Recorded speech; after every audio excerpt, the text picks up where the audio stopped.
Welcome to Kenton Teaches. Enjoy the video.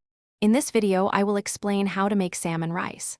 First, gather your ingredients: cooked salmon, rice, and essential seasonings. This dish is incredibly adaptable, so feel free to customize it with your favorite vegetables and sauces. Having everything prepped and ready will make the cooking process smooth and enjoyable. Let's get started on creating a delicious and satisfying meal. Next, let's prepare the main components. Cook 1 cup of your preferred rice, such as jasmine or brown rice, following the package instructions.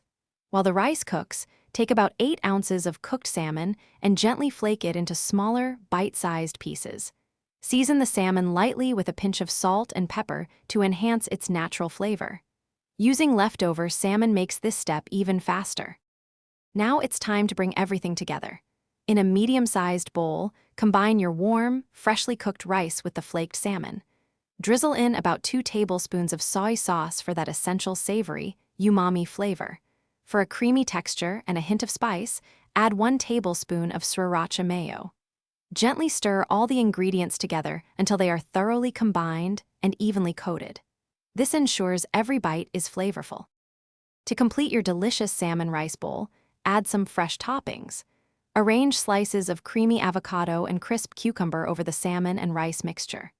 For a burst of freshness and a nutty aroma, sprinkle with chopped green onions and a dash of sesame seeds. You can also add a sheet of nori or some seaweed snacks for an extra layer of texture. Serve your salmon rice immediately to enjoy it at its best.